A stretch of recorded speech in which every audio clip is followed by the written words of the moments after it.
अब तुम बताओ जरा, तुम सबसे ज़्यादा बोल रहे थे हैं? तो इधर इधर आओ, इधर आओ। क्या नाम है तुम्हारा? राकेश कुमार मीणा। राकेश कुमार मीणा। ये बताओ कि ये दौसा की स्थिति क्या है, क्या लग रहा है, क्या दिमाग में चल रहा है, और मुद्दे कौन कौन से जो मुद्दा आपको लगता है कि ये वाला मुद्दा सॉल्व नहीं हो सबसे पाया? ज़्यादा तो हमारे पानी की समस्या है यहाँ पर, बहुत बड़ी प्रॉब्लम है पानी की। और रोड की भी बहुत ही ज़्यादा प्रॉब्लम है। लाइट नहीं आती हमारे गांव में। मुरारी साहब जी ने अब इलेक्शन के टाइम पे ध्यान दिए, 5 साल में हमारे गांव में 1 या 2 बार ही आएंगी 5 साल के अंदर। हम आपको आके संभाले भी नहीं, एक बार भी,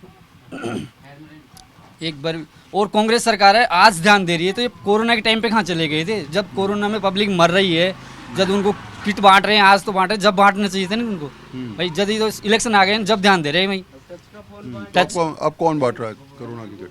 अब तो ना बट रहा हूँ नहीं, कोरोना जब मोदी जी ने तो सब कुछ किया है। मोदी जी नहीं होता तो आज देश मर जाते, पब्लिक आधी से ज्यादा मर जाती। मोदी जी ने तो सब कुछ किया है हमारे लिए। केंद्र में तो मोदी जी बैठेंगे और राजस्थान में भी बीजेपी का ही आने का चांस है कम से कम। वसुंधरा राजे को टिकट नहीं दिया गया, तो बालकनाथ जी है ना, वो बनेंगे मुख्यमंत्री साहब। उनको बनाओगे मुख्यमंत्री? वो जो यूपी में हो रहे हैं ना, योगी जी ना वो कर रहे हैं, ऐसे हो जाएंगे यहाँ राजस्थान में भी। गुंडागर्दी खत्म हो जाएगी। तो लॉ एंड ऑर्डर बड़ा मुद्दा मानते हो आप, हाँ। है ना? ये बताओ मुझे जरा कि इस गांव में तुम बुढ़ापे से काट रहे हो पूरा, अपना जवानी काट दी, पूरी बचपन काट दिया अपना, पीढ़ी दर पीढ़ी रह रहे हो। इस गांव की सबसे बड़ी दिक्कत क्या है? आपको लगता है ये काम नहीं हुआ? शहर की सबसे बड़ी दिक्कत क्या है? आपको लगता है ये काम नहीं हुआ या हो गया? पानी की से ज्यादा करते। पानी की दिक्कत अभी तक सॉल्व नहीं हुई। खारा तो नरचू पियो ही को जा, खारा पानी जे या पानी को ले आए। हमारे अलावा अलग जैसे जयपुर राज्य है, उसके अंदर पूरे जयपुर राज्य के अंदर आता है, जिले के अंदर जो गांव आता है उसके अंदर बीसलपुर का पानी आ रहा है। तो हमारे पास भी आ चुका है, लेकिन हमारे दौसा जिले के अंदर नहीं आया। दौसा जिले के अंदर नहीं आया। 2 किलोमीटर 5 किलोमीटर आगे जयपुर सीमा लग जाती है हमारे, वहाँ तक पानी आ रहा है। हमारे तक मीठा पानी नहीं आ रहा है। तो खारा पानी पी लो सब। और काय करा टंकर पटकावा था कोडी मोल लियार, टैंकर खरीद के आ रहा है। हाँ, लियाओ ने पानी पाओ सेट पंप दा बार 500 600 700 1000 ये लागे से तसाए महाराज दा आप लियावा था पानी। उस पानी को हम 4-5 तो शायद यही परिस्थिति है, और ये परिस्थिति समझाने के लिए काफ़ी है कि दिक्कतें परेशानियां तब ज़्यादा सुनने को मिलती हैं जब चुनावी मौसम होता है। और इसी चुनावी मौसम में आम जनता अपनी बात को रखती नज़र भी आती है। इसी चुनावी मौसम में आम जनता इस बात को समझाती नज़र आती है कि जो परिस्थितियां नज़र आई हैं, नेताजी आएँ, सुने इनकी बात, अपने दिल की बात ये बताएं और ये कहें कि इस बार चलिए आपके नाम पर वोट। उम्मीद करते हैं कि इन 5 सालों में, यानी कि अगले 5 सालों में आप वो सारी परेशानियां वोट ले सो जा संभाले को नहीं पाते, काहे भी वो करो, मरो जियो काहे बस। तो बात वही है कि 5 साल चाहे कोई भी जीते, शायद सुध लेने वाला कोई नहीं होता।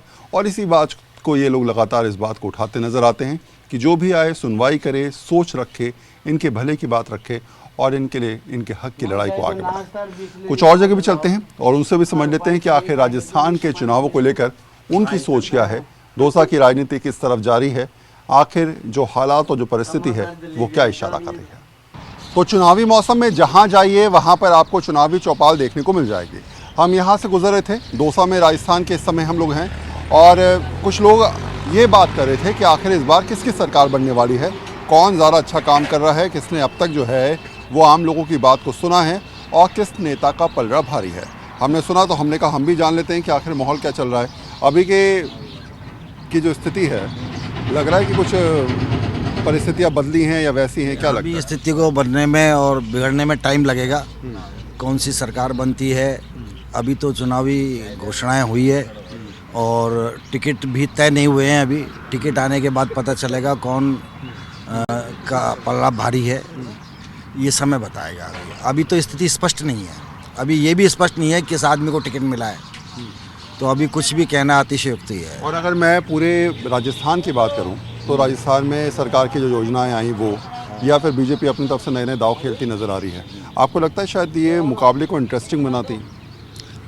देखो समय बताएगा ये तो, बाकी अब की बार लगता है बीजेपी गवर्नमेंट आएगी। और कुछ लोग कह रहे हैं कि हंक फैमिली भी हो सकती है, मतलब किसी को पूर्ण बहुमत मिलता हुआ नज़र नहीं आ रहा है, ऐसी स्थिति भी बन रही है, आपको लग रहा है? नहीं, बहुमत तो एक को मिलना चाहिए जिससे सरकार बने, चाहे बीजेपी हो या कांग्रेस हो, कोई भी हो। अब ये सब कसौटी है, किसने काम किया है, जनता किसको सपोर्ट करती है, किसको ताज मिलता है ये समय बताएगा। राजस्थान का इतिहास यही रहा है, एक बार बीजेपी और एक बार कांग्रेस, तो परिवर्तन होना चाहिए ताकि लोग बाग समझें इस चीज़ को और राजनेता भी समझे। सबसे बड़ी बात ये है कि 6 महीने में पागल बना करके वोट ले लिए जाए, ऐसा नहीं होगा। जनता समझदार है, सब जो भी फैसला करेगी सोच समझ के करेगी जनता। दरअसल में क्या है कि जो चुनाव प्रक्रिया है यही दूषित है। जो मोदी ने पहल की है कि एक वोट एक सिस्टम एक राष्ट्र, वही होना चाहिए। सारा खर्चा हम पे ही आना है, सभी तेल घी गुड़ वगैरह सब इन पे ही खर्चा आएगा। तो उससे बढ़िया है कि ये सब ये चीज़ें ख़त्म होकर के देश का नाम आगे बढ़े, देश आगे हो, ये चीज़ें होनी चाहिए। क्या नाम है आपका? मेरा नाम शंकर लाल है। शंकर लाल जी, कितने साल से यहाँ रह रहे हो? 2 साल में? 2 साल जन्म पैदा ही हुए? पैदाइशी यहीं की है। अच्छा, तो इस बार के चुनाव में क्या लग रहा है?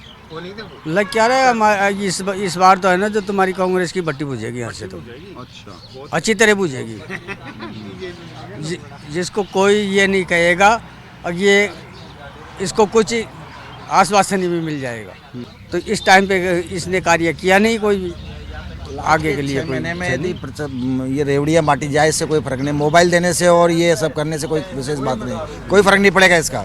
तो शायद यही वजह है कि आम लोग हैं, नई सोच को आगे बढ़ाने की बात रखते हैं, लेकिन बहुत ही सब्र के साथ ये बताने में भी इंटरेस्टेड नहीं है कि आखिर ये लोग किस तरफ जाने वाले हैं। लेकिन ये कहते नज़र आते हैं कि जो भी फाइनलाइज होगा उस पर विचार किया जाएगा कि आखिर किसको अपने मत का प्रयोग करते हुए समझना है और किसको नहीं। हर गाँव में जाकर जब आप उनसे पूछते हैं लोगों से कि आखिर उनकी सोच क्या है, आखिर चुनावों को लेकर क्या दिमाग में चल रहा है, तो हर बार आपको कुछ नया सुनने को मिलता है। हर बार कोई नई परेशानी आपको सुनने को मिलती है और हर बार ये बात सुनने को मिलती है कि हो सकता है कि इस बार कुछ बदलाव के साथ कुछ नई चीज़ें सामने निकल कर आएँ। शायद यही वजह है कि हम हर गांव में जाकर लोगों से बात कर रहे हैं, केवल एक जगह रुककर खड़े होकर जानने की कोशिश नहीं करते हैं हम कि आखिर चल क्या रहा है। हमारा प्रयास यही रहता है कि हम हर जगह जगह जाएं, लोगों से रूबरू हों, उनकी बातों को आप तक पहुंचाएं और आपको समझाएं कि आखिर राजस्थान के चुनावों का फिलहाल माहौल क्या चल रहा है। तो कुछ लोग मेरे साथ हैं इस समय। अभी इलेक्शन की डेट डिक्लेयर है, क्या इस बार 200 का हिसाब किताब है? क्या लग रहा है दिमाग में? तो हम तो कैंडिडेट देख के देते हैं, क्यों कैंडिडेट ऐसे हो जाते हैं जो थरप के रख देते हैं उनको मूर्ति की तरह, कोई काम तो होता नहीं है। अब की बार कैंडिडेट चेंज करेंगे कोई भी। वैसे हम कांग्रेस को देते हैं, कांग्रेस को देंगे वोट, हम तो कांग्रेस को देते हैं। कांग्रेस को क्या क्या अच्छा काम किया है क्या दिमाग कुछ में? नहीं किया हमारे यहाँ क्षेत्र में। तो हमारे यहाँ तो 0 तक अल्लाह में तो एक भी कोई काम ऐसा नहीं हुआ जो उन्होंने अच्छा किया हो। कोई काम फिर नहीं। भी कांग्रेस को?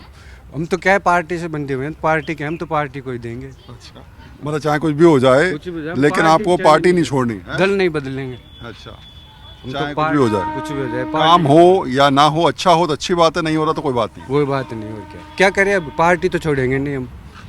पार्टी तो पार्टी रहेगी हमारी कांग्रेस। क्या लग रहा है आपको कि ये सोच जो है वो यहाँ पर इस प्रकार की हो जाती है कि हर कोई किसी न किसी राजनीतिक दल से जुड़ा हुआ है, उस हिसाब से वो फैसला करता है, उस हिसाब से अपने मत का प्रयोग करता है? आम जनता क्या सोचती है? वो कैंडिडेट देखते भाई कौन सा कैंडिडेट आ रहा, कैंडिडेट के ऊपर होता है। जैसे प्रेसिडेंट तो एमएलए था, इसने मंत्री ने काफ़ी काम करे, वैसे रोड वगैरह काफ़ी, सड़कें वगैरह काफ़ी काम किया हो, जगह जगह टंकियाँ लगाई है, स्कूलों में बढ़ाई से। अभी की सरकार से कितने संतुष्ट हैं? काम कितना मानते हैं कि हुआ? आप खुद बता रहे थे मुझे। 90% काम किया ना। क्या किया? जैसे ये स्कूल भी है, रोड भी है, पानी के बारे में, बिजली भी ठीक आ रही है। और वो एक तो सबसे क्या कि एक तो ये जो बीमार आदमी हो जाता है ना, 25 लाख तक का फ्री इलाज होता है हॉस्पिटलों में। मेन तो ये है ना इलाज का, गरीब आदमी अपना इलाज कराए। आपको लगता है शायद इलाज करवाने वाली जो स्कीम है उससे लोग जुड़ेंगे? उसे जुड़ेंगे।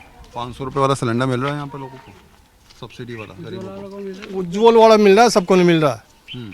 हाँ, जो गरीबी रेखा के नीचे उनको मिल रहा है। नहीं, सभी को है। वो उस टाइम लिया था उसको मिल रहा अच्छा, है, बाकी को नहीं मिल रहा किसी को। कौन सरकार बना रहा है इस बार? इस बार तो देखो, अब की बार तो बीजेपी आएगी। अच्छा, कांग्रेस क्यों नहीं मान रहे हो इस बार? कांग्रेस वैसे मतलब बहुत लोग उनको थोड़ा परेशानी में, इसलिए वो कांग्रेस को नहीं देंगे। अच्छा, और किस तरह की परेशानी देख रहे हो? परेशानी तो अब आती रहती है, परेशानी तो पानी की है, रोड की है, लाइट की है। जैसा गांव आदर्श में आता है, आदर्श का मतलब क्या होता है? तो आदर्श का काम तो होना चाहिए ना। वे गांव आदर्श में आता है, कलेक्टर साहब पास भी गए हम, उनसे बोले मेरा गांव आदर्श में आता है तो लाइट वाइट तो बनाओ, रोड का साधन तो कराओ, पानी वानी का साधन तो कराओ। अब वो सुविधा नहीं हो पा रही है, तो इसीलिए कैंडिडेट है जो प्रॉब्लम में अर्धजूल में बोला अब की बार आएंगे तो करेंगे, अब की बार आएंगे तो करेंगे। हाथ में क्या पेपर है ये मेरी लेटर पैड है। अच्छा अच्छा अच्छा अच्छा अच्छा अच्छा अच्छा अच्छा। तो कितना काम करवाया है आपने? काम थोड़ा काम हुआ है, थोड़ा अधूरा है, बोला अब की बार आएंगे जब करेंगे। तो जनता को तो हम बोलते हैं भाई वोट दो, वोट कैसे दे, बोला पूरा काम तो हुआ जनता है। यकीन कर रही है कि भाई अब की बार आएगी तो सरकार तभी काम होगा? अब ये तो इसी बरोबर से है भाई, जैसा कैंडिडेट आएगा और काम से हुआ है? थोड़ा आएगा। काम क्या क्या करवाया? अच्छा, काम तो ऐसे रोड का हुआ है, स्कूल का हुआ है, और जैसे कलेक्टर के थ्रू ये तो किए नहीं, कलेक्टर के थ्रू जैसे स्कूल में सौर ऊर्जा प्लांट कलेक्टर के थ्रू लगवा है। कलेक्टर की जन सुनवाई जैसे तीसरा विश्वधारी जन सुनवाई होती है ना, तो एसडीएम साहब, कलेक्टर साहब कमेटी बैठ मिलकर काम करवाया। इस गांव में